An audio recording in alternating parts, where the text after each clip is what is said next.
வேதாகமத்துல அநேக கதாபாத்திரங்களை நாம் பார்த்திருக்கின்றோம். அநேக தீர்க்கதரிசிகள் இருந்தார்கள், அநேக ராஜாக்கள் இருந்தார்கள், தேவனால் வல்லமையாய் பயன்படுத்தப்பட்ட அப்போஸ்தலர்கள் இருந்தார்கள். கிறிஸ்துவுடைய சீஷர்களை குறித்து நாம் வாசிக்கின்றோம். அநேக இப்படிப்பட்ட கதாபாத்திரங்களின் பெயர்களை நாம் வைப்பது ஒரு இயற்கையாக நாம் அப்படிப்பட்ட வேதத்திலிருந்து சில பெயர்களை நாம் பயன்படுத்துகின்றோம். ஆனால் எங்கேயுமே கேள்விப்படாத ஒரு பெயர் என்னவென்று சொன்னால் எப்பாப்ராதித்து. இவனை குறித்ததான ஒரு செய்தியை கூட கேள்விப்பட்டிருப்பது மிக அரிதான காரியம். இவர் யார், எப்படிப்பட்டவர் என்பதை இந்த பிலிப்பியர் முழு அதிகாரத்தையும் நாம் படிக்கும் பொழுது பவுலுடைய நோக்கம், எதற்காக இந்த நிருபத்தை எழுதுகிறார் என்று சொன்னால், இந்த பிலிப்பு திருச்சபை மக்கள் எவ்வனமாக பவுலுடைய சுவிசேஷத்திற்கு உடன்பட்டார்கள், எவ்வனமாக பவுலுடைய உபத்திரவத்திலே இந்த திருச்சபை மக்கள் உடன்பட்டார்கள், எவ்வனமாக கொடுக்கல் வாங்கல் காரியத்திலே இந்த திருச்சபை மக்கள் உடன்பட்டார்கள். இதற்கு நன்றி செலுத்தும் வகையாக பவுல் இந்த நிருபத்தை எழுதி எப்பாப்ராதித்துவின் கையிலிருந்து ரோமாபுரியிலிருந்து பிலிப்புக்கு கொடுத்து அனுப்புகின்றார். அப்படி கொடுத்து அனுப்புகின்ற ஒரு நபரின் பெயர் தான் எப்பாப்ராதித்து. அப்போ இவர் யார் என்று பார்க்கும் பொழுது இந்த திருச்சபைக்கு ஒரு ஸ்தானாதிபதியாக இருக்கின்றான். அப்போ இந்த காரியத்தை பிலிப்பியர் 3ஆம் அதிகாரம் 25 முதல் 30 உள்ள வசனங்களை நாம் வாசிக்கும் பொழுது,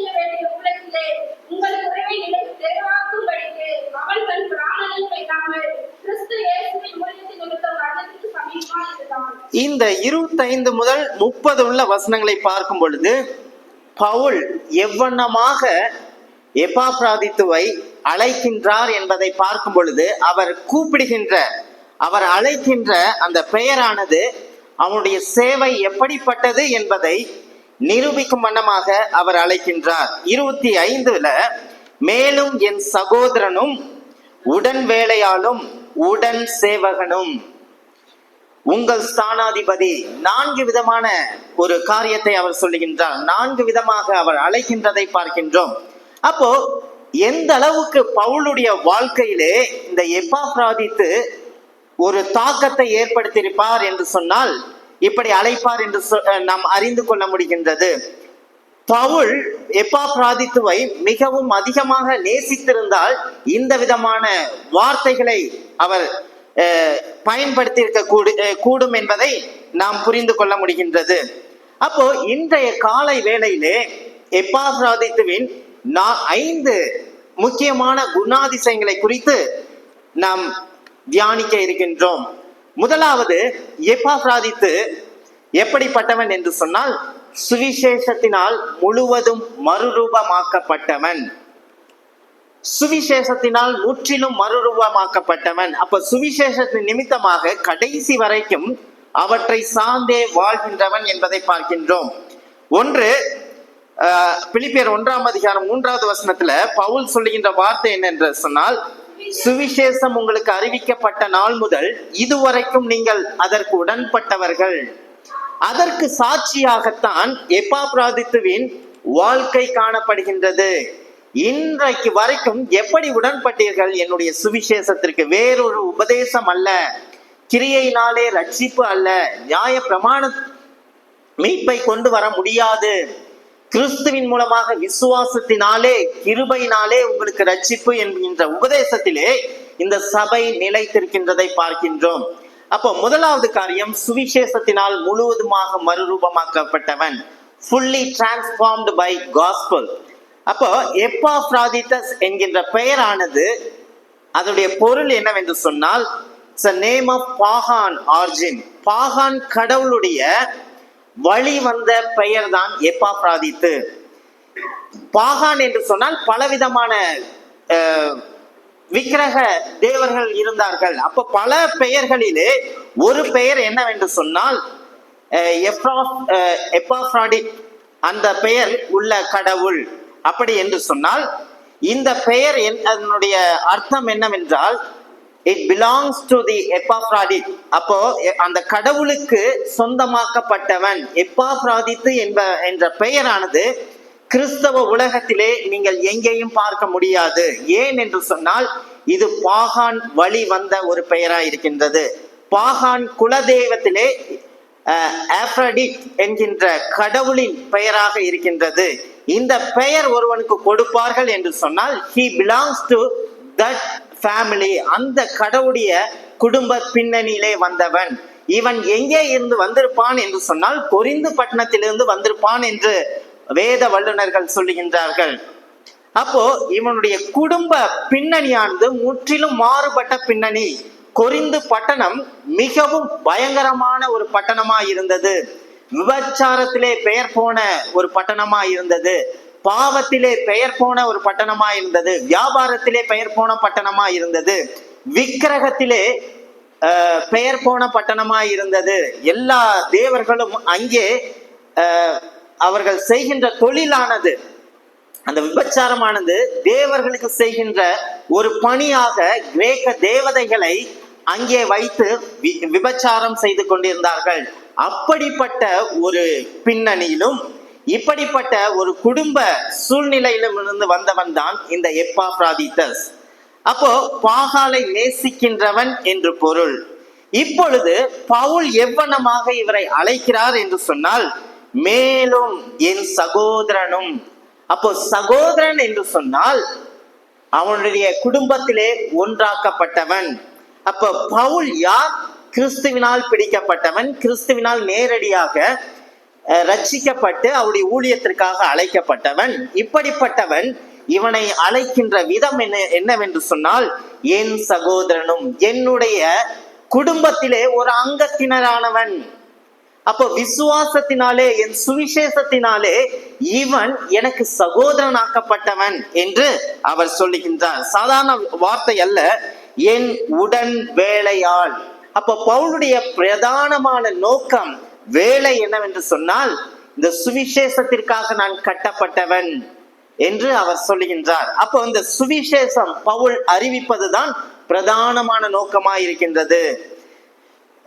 சுவிசேஷம் அறிவிக்க நான் கடனாளியா இருக்கின்றேன். அப்போ இந்த சுவிசேஷம் ஆனது பவுலுடைய பிரதான ஒரு நோக்கமா இருந்தபடினாலே, இரண்டாவதாக அவருடைய வார்த்தை என்னவென்று சொன்னால், உடன் வேலையாள்.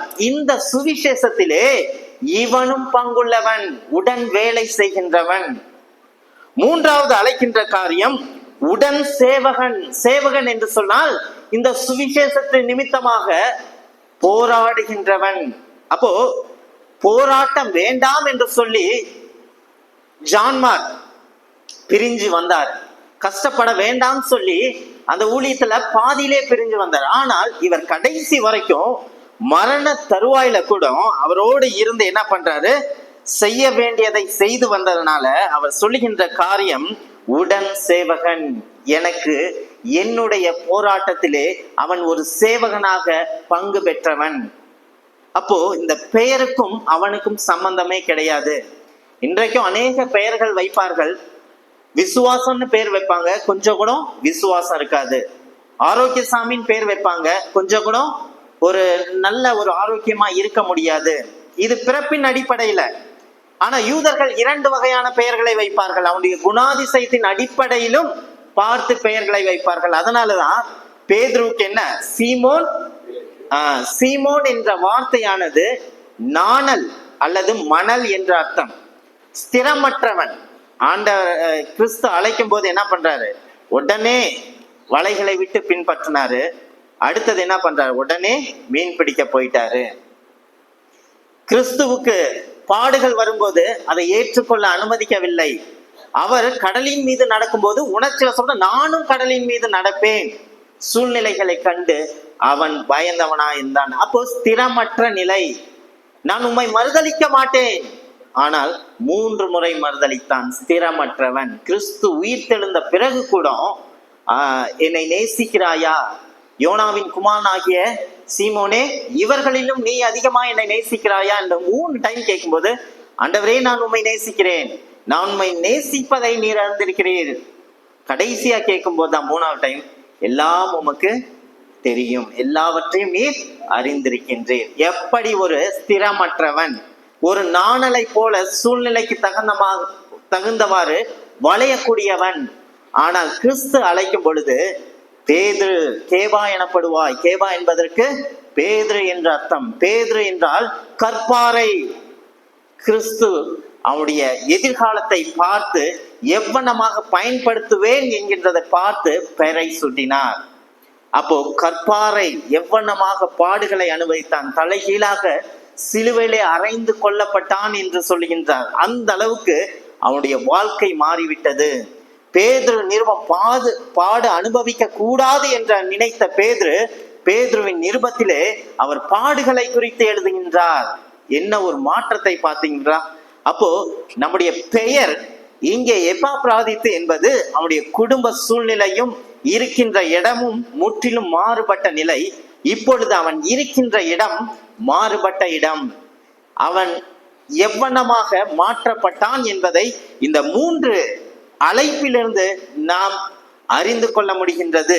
இப்ப இந்த எப்பாப்ராதித்து என்ன செய்தான் என்று சொன்னால், பவுல் தன்னுடைய 3 மிஷனரி பிரயாணத்தை முடித்து கொண்டு எருசலேமுக்கு வருகின்றார். எருசலேம்ல ஏற்படுகின்ற பாடுகள் எல்லாவற்றையும் அனுபவித்து சேனாதிபதியின் இடத்திலே சவுக்கினாலே அடிபட்டு கப்பல் பிரயாணத்திலே கஷ்டங்களையும் பட்டு குளிரிலும் விரியன் பாம்பு கடியிலும் எல்லாவற்றையும் அனுபவித்து, பசியிலும் பட்டினியும் அனுபவித்து ரோமாபுரிக்கு வருகின்றார்கள். இப்ப ரோமாபுரிக்கு வந்தவொடனே அந்த 100க்கு அதிபதி என்ன சொல்றாரு?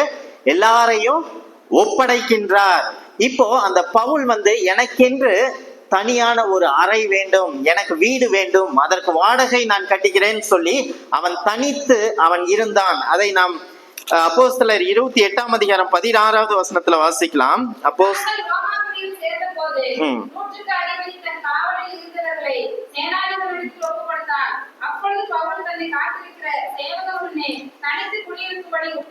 அப்ப தனித்து குடியிருக்கும்படி உத்தரவு பெற்றுக்கொண்டான்.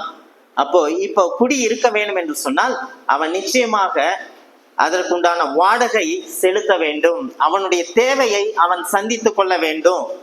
அப்படி இருக்கும்போது பவுலுடைய கையில என்ன இருக்கும்னு நினைக்கிறீங்க? ஒன்றுமே இருக்காது. ஏன் என்று சொன்னால் பல சபையிலிருந்து அந்த தர்ம பணத்தை கொண்டு வந்து எங்கே கொடுத்தான்? எருசலேமிலே உள்ள ஏழை விசுவாசிகளுக்கு கொடுத்தான்.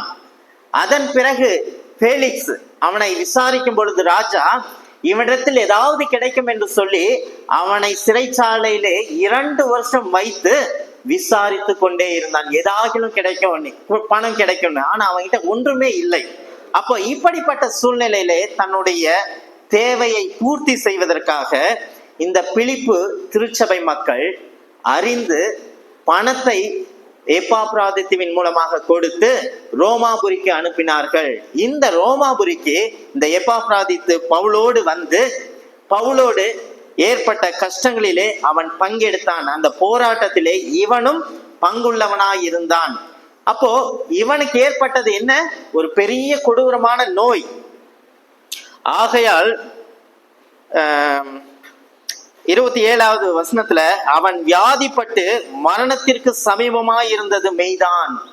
அப்போ பவுல் வியாதிப்பட்டு இருக்கின்றான். அவனுக்கு உதவி செய்ய வந்த இந்த எப்பாப்ராதித்துவும் வியாதிப்பட்டு மரண தருவாய் என்று சொன்னால் ஏதோ ஒரு தொற்று வியாதினாலே அவன் பற்றி இருக்கக்கூடும். பவுலிடத்துல இருந்த வியாதி இவனுக்கும் வந்திருக்க கூடும். அந்த ரோமாபுரி சிறைச்சாலை என்பது, அந்த வீடு என்பது இப்படிப்பட்ட ஒரு ஃபேன் நிறைந்த வீடு அல்ல, இருள் நிறைந்ததாக இருக்கும், கரண்ட் இருக்காது, கொசுக்கடியினால எலி நிறைந்ததா இருக்கும். அப்படிப்பட்ட இடத்துல அவன் வசிக்கும் பொழுது என்ன விதமான தொற்று நோய் கூட வந்திருக்கலாம், மலேரியா கூட வந்திருக்கலாம். அதனாலதான் இது உடனடியாக அவனை தொற்று அவன் மரணத்திற்கு ஏதுவாய் சமீபமாய் இருந்தான்.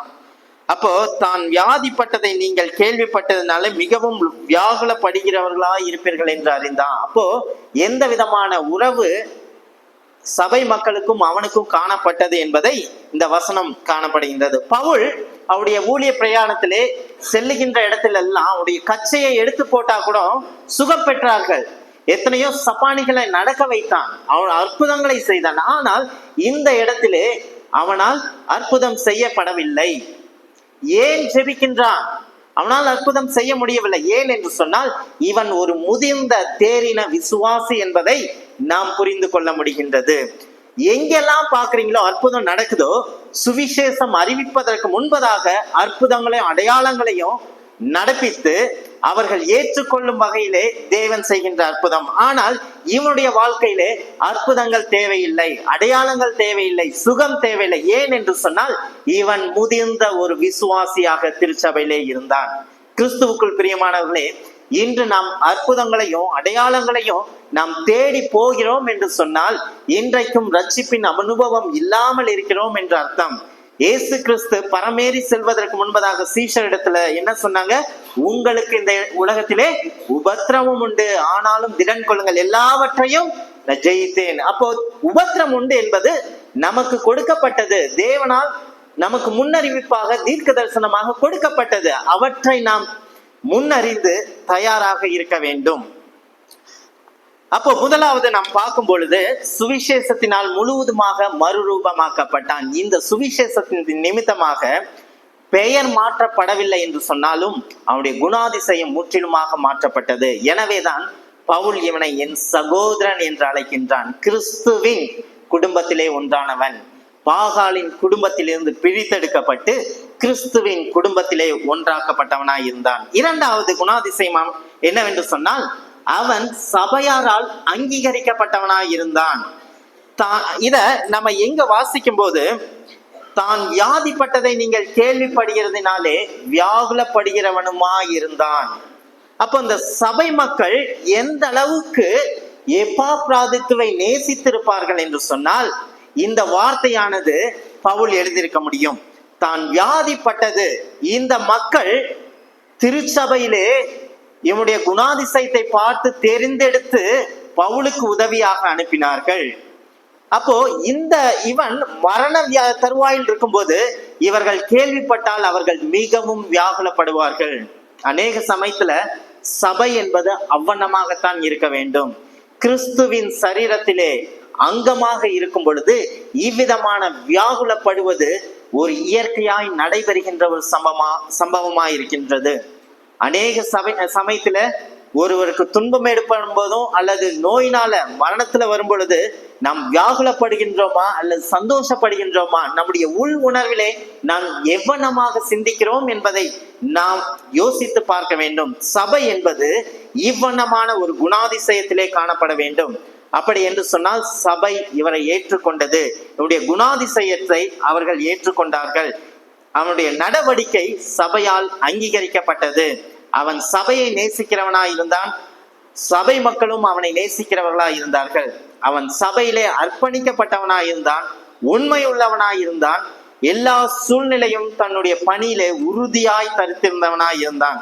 தனிப்பட்ட முறையில கூட ஒவ்வொரு இடத்திலையும் என்ன வந்து ஒரு நல்ல நட்பை பெற்றிருந்தவனாய் இருக்கின்றான் என்பதை இந்த வசனத்திலிருந்து நாம் அறிந்து கொள்ள முடிகின்றது. அதனாலதான் பவுல் என்ன சொல்றாரு 29வது வசனத்துல, ஆனபடியினாலே நீங்கள் கர்த்தருக்குள் மிகுந்த சந்தோஷத்துடனே அவனை ஏற்றுக்கொண்டு இப்படிப்பட்டவர்களை கனமாக எண்ணுங்கள். அவனுடைய குணாதிசயம் பவுல் இடத்திலே இருக்கும் பொழுது காணப்படும் பொழுது எவ்வனமாய் இருந்தால் இவ்வனமாக எழுதியிருக்க முடியும் என்று நாம் அறிந்து கொள்ள முடிகின்றது. அவன் வியாதியப்பட்டு மரணத்திற்கு சமயமாய் இருந்தபோது மெய்தான். ஆகிலும் தேவன் அவனுக்கு இறங்கினார். எனக்கு இறங்கினதும் அல்லாமல் துக்கத்தின் மேல் துக்கம் எனக்கு உண்டாகாதபடிக்கு எனக்கும் இறங்கினார். அப்ப பாத்தீங்களா, இது தர்ம சங்கடமான சூழ்நிலை பவுலுக்கு. உங்களால் அனுப்பப்பட்ட ஸ்நானாதிபதி என் நோயினாலே மரணத்தினாலே மரிப்பான் என்று சொன்னால் அது எவ்வளமான சூழ்நிலை. என்னுடைய துக்கத்தின் மேல் துக்கம் வராதபடிக்கு எனக்கும் தேவன் இறங்கினார்.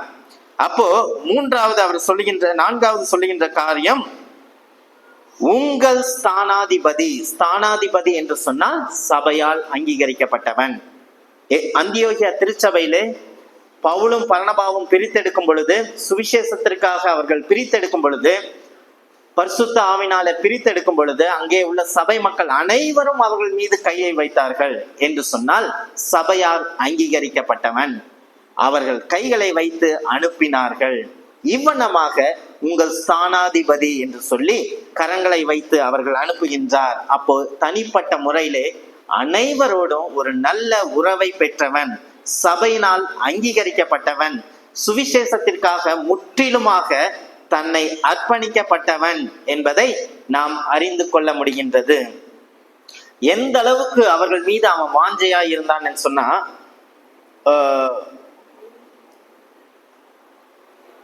மறுபடியும் கண்டு சந்தோஷப்படவும் அப்படின்ற வார்த்தை அவர் சொல்றார். மறுபடியும் கண்டு சந்தோஷப்படவும், என் துக்கங்கள் குறையவும் அவனை அதிசீக்கிரமாய் அனுப்புவேன்.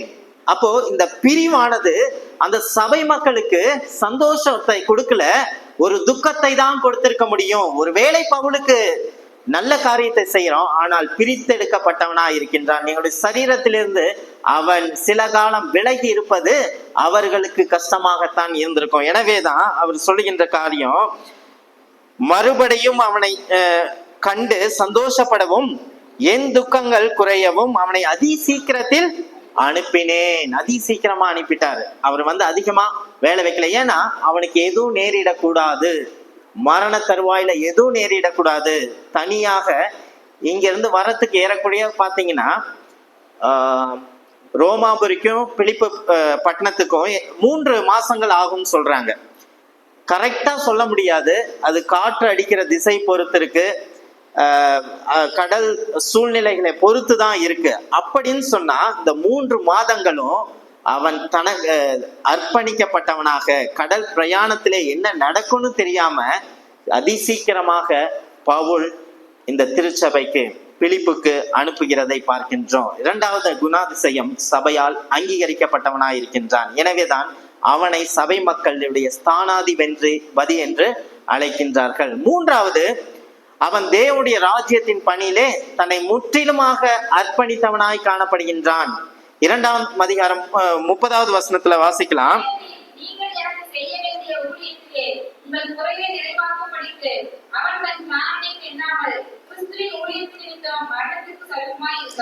அப்ப கிறிஸ்துவின் ஊழியத்தின் நிமித்தம் தன்னுடைய பிராணனையும் எண்ணாமல் மரணத்திற்கு சமீபமாய் இருந்தான். அப்ப இது சொல்லப்படுகின்ற காரியம் அல்ல, நடைபெற்ற காரியத்தை எழுதுகிறார் என்று சொன்னால் இது உறுதிப்படுத்தப்பட்டதா இருக்கின்றது. தேவனுடைய ராஜ்யத்தின் பணிக்காக தன்னை முற்றிலுமாக அர்ப்பணிக்கப்பட்டவன். எந்த பின்னணியில் வந்தான்? மிகவும் சந்தோஷமான பின்னணி, மிகவும் உல்லாசமான பின்னணி, எல்லாவற்றையும் அனுபவிக்கப்பட்டவன். இப்பொழுது பிராணனையும் எண்ணாமல் கிறிஸ்துவின் ராஜ்யத்தின் சுவிசேஷ பணிக்காக தன்னை முற்றிலுமாக அர்ப்பணிக்கப்பட்டவன் என்று சொல்லி எழுதுகின்றான். நீங்கள் எனக்கு செய்ய வேண்டிய ஊழியத்திலே உங்கள் குறைவை நிறைவாக்கும்படிக்கு அவன் தன் பிராணனையும் எண்ணாமல் கிறிஸ்துவின் நிமித்தமாக, பாத்தீங்களா, பெயர் எப்படியாக இருந்தாலும் கிறிஸ்துவின் நிமித்தமாக, கிறிஸ்துவின் அன்பு என்னை நெருக்கி ஏவுகின்றது என்று சொல்லி பவுல் எவ்வளமாக பாடுபட்டாரோ அதே அன்பு, அதே மனப்பான்மையானது எப்பாப்ராதித்துவின் வாழ்க்கையிலும் இருந்தபடியினாலதான் கிறிஸ்துவின் நிமித்தம், ஊழியத்தின் நிமித்தம் மரணத்திற்கு சமீபமாய் இருந்தான். எல்லாவற்றையும் அவன் கொடுக்கின்றவனா இருந்தான். தேவனுடைய கட்டுமான பணிக்கு, தேவனுடைய ராஜ்யத்தின் வளர்ச்சிக்கு பவுல் எவ்வளமாக போராடுகின்றார் இந்த திருச்சபை மக்கள் அறிந்திருந்தார்கள். எனவே அந்த ராஜ்யத்தின் பணியிலே, போராட்டத்திலே நான் ஒரு சேவகனாக இணைய வேண்டும்.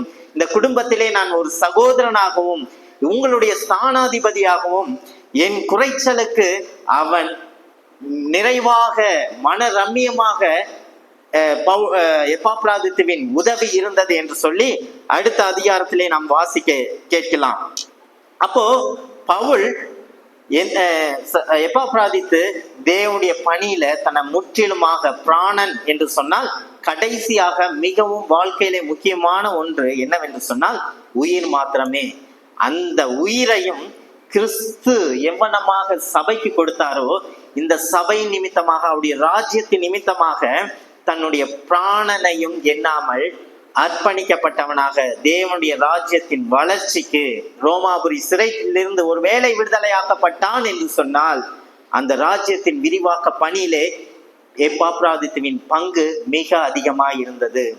அவருடைய சுவிசேஷத்திலே இவர்கள் உடன்பட்டார்கள், பாடுகளிலே இவர்கள் உடன்பட்டார்கள், கொடுக்கல் வாங்கல் காரியத்திலே நீங்கள் மாத்திரமே எனக்கு உடன்பட்டீர்கள் என்று அவர் எழுதுகின்றார். எனவே இந்த எப்பாப்ராதித்து தன்னை முற்றிலுமாக சுவிசேஷ பணிக்காக, தேவனுடைய ராஜ்யத்தின் கட்டுமான பணிக்காக தன்னுடைய பிராணனையும் எண்ணாமல் எல்லாவற்றையும் கொடுத்து முற்றிலுமாக அனுபவித்தார். ஆகிலும் ஒன்றையும் குறித்து நான் கவலைப்படேன், என் பிராணனையும் அருமையாக எண்ணேன் என்று சொல்லுகின்ற பவுலுக்கு தன்னுடைய வாழ்க்கையை கொடுப்பதற்காக முன் வந்த எப்பாப்ராதித்து. கிறிஸ்துவுக்குள் பிரியமானவர்களே, நம்முடைய வாழ்க்கை எப்படிப்பட்டதா இருக்கின்றது? நம் அர்ப்பணிக்கின்றோமா? கிறிஸ்துவுடைய ராஜ்யத்தின் கட்டுமான பணியிலே எவ்வளமாக நாம் பங்கு கொள்கின்றோம்? நம்முடைய உபத்திரவத்திலே நாம் பங்களிக்கின்றோமா? அல்லது சுவிசேஷத்திலே நாம் பங்கு கொள்கின்றோமா? அல்லது கொடுக்கல் வாங்கல் காரியங்களே, பொருளாதாரத்திலே நாம் நிறைவாய் கொடுக்கின்றோமா? எந்த வகையிலே அவருடைய ராஜ்யத்தின் பணிக்கு நம்மை அர்ப்பணிக்கின்றோம் என்பதை நம்மை நாமே யோசித்து பார்க்க வேண்டும். நான்காவதாக இவனுடைய வாழ்க்கையிலே காணப்பட்டது, பணம் கையாளுவதிலே உண்மையுள்ளவனாய் காணப்பட்டான். அப்போ பண விஷயத்திலே மிகுந்த உண்மை உள்ளவன் என்பதினாலே இவனை இந்த மக்கள் தெரிந்தெடுத்தார்கள். நீங்கள் யோசித்து பாருங்கள், கப்பல் பிரயாணத்திலே 3 மாதத்திற்கு மேலாக பிரயாணத்திலே தனியாக எல்லா பணத்தையும் கொண்டு வந்து ஒப்படைப்பதற்காக 3 மாதமும் கையிலே வைத்திருக்கிறான். ஒருவேளை கொடுத்தானு பண செலவாயிடுச்சுன்னா என்ன பண்ணுவாங்க? தன்னுடைய பசிக்கோ அல்லது வேற காரியங்களுக்கு சரி நம்ம இதுல இருந்து பணத்தை எடுத்து போட்டுடலாம், அப்புறமா நம்ம சொல்லி கொடுத்துடலாம் நினைப்போம். ஆனா அவர் அப்படி நினைக்காம கடைசி வரைக்கும் 3 மாசமும் அதை பத்திரமாக உண்மை உள்ளவனாக கொண்டு வந்து சேர்த்தான். அதனாலதான் பவுல் சொல்லும் பொழுது என்ன சொல்றாரு? 4ஆம் அதிகாரம் 18வது வசனம்,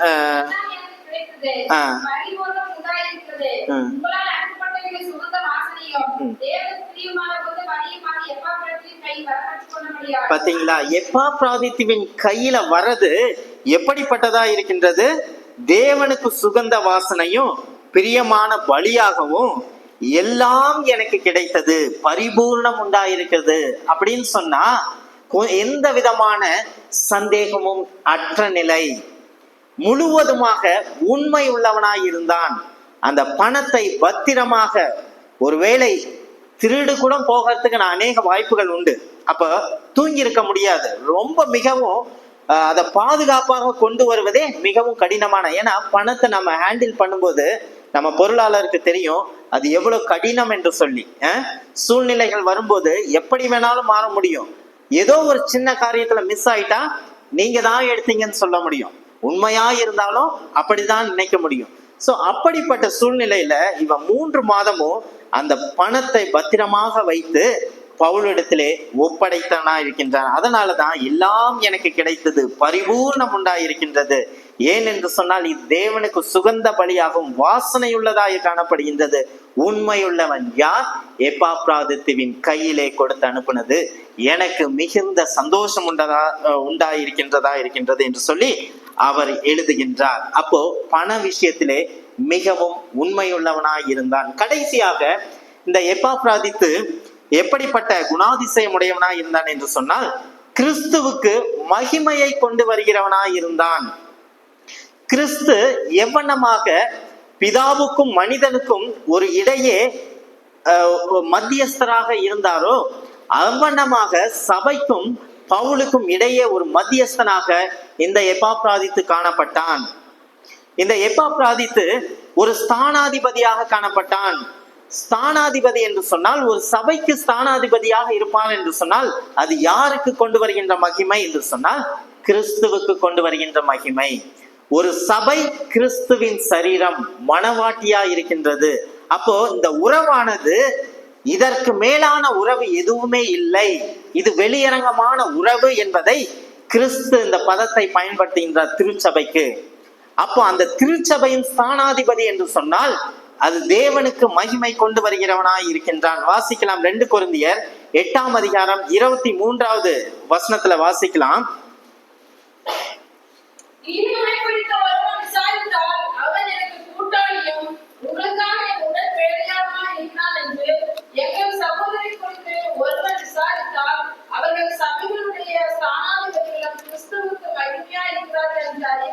பாத்தீங்களா, ஒருவனை விசாரித்தால் அவர்கள் சபைக்கு ஸ்தானாதிபதிகளும் கிறிஸ்துவுக்கு மகிமை கொண்டு வருகிறவனுமா இருக்க கடவன்.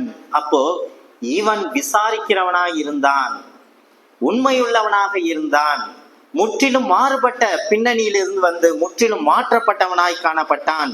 கிறிஸ்துவின் ராஜ்யத்தின் வளர்ச்சியிலே பணியிலே தன்னுடைய பிராணனையும் எண்ணாமல் மரணத்திற்கு சமீபமாய் இருந்தான்.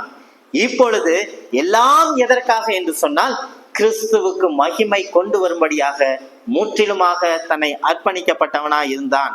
எனவே இந்த காலை வேளையிலே கிறிஸ்துவுக்குள் பிரியமானவர்களே, இந்த எப்பாப்ராதித்து ஒரு வேறுபட்ட பின்னணியிலே இருந்து வந்தவன்.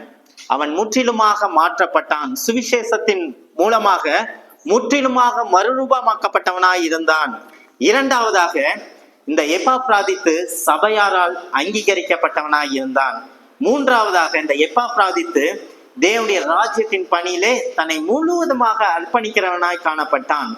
நான்காவது, பண கையாளுவதிலே மிகவும் உண்மையுள்ளவனாய் காணப்பட்டான். ஐந்தாவது, எல்லாவற்றையும் தன்னுடைய குணாதிசயத்தின் மூலமாக கிறிஸ்துவுக்கு மகிமையை கொண்டு வருகின்றான். இந்த சபையின் ஸ்தானாதிபதியாக இருப்பது கிறிஸ்துவுக்கு மகிமையை கொண்டு வருகின்றதாய் காணப்படுகின்றன. கிறிஸ்துவுக்குள் பிரியமானவர்களே, நாம் எந்த விதத்திலே சபைக்கு நம்முடைய பங்கை ஆற்றுகின்றோம், நம்முடைய நடத்தைகளும் நம்முடைய குணாதிசயங்களும் எந்த அளவுக்கு அவருடைய ராஜ்யத்தின் வளர்ச்சியின் பணியிலே நாம் அர்ப்பணிக்கின்றோம் என்று நாமே யோசித்து பார்க்க வேண்டும். நிச்சயமாக இந்த குணாதிசயங்களை நாம் பாடிக்கும் போது நம்முடைய பொருளாளரை நான் அதிகமாக நினைச்சதும் உண்டு. எவ்வனமாக அவருடைய பேரு முருகேசனா இருந்தது இல்ல,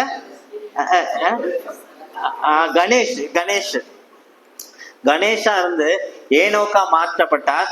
இப்ப ஏனோக்கா இருந்து திருச்சபைக்கு எப்படி ஒரு ஸ்தானாதிபதியாக இருந்து பொருளாதாரத்தை கையாளுவதிலும் அவருக்கு எவ்வனமாக மகிமை கொண்டு வந்தார் என்று சொல்லும்போது இது எனக்கு ஒரு பெரிய ஒரு உதாரணமாக அவருடைய வாழ்க்கை காணப்பட்டது. எனவே இந்த வருடத்திலே ஒவ்வொருவரும் இப்படிப்பட்ட நம்முடைய குணாதிசயத்தை தேவனுடைய ராஜ்யத்தின் வளர்ச்சிக்காக நம்மை மாற்ற தேவன் தாமே இந்த வார்த்தைகளை ஆசீர்வதிப்பாராக. ஆமென்.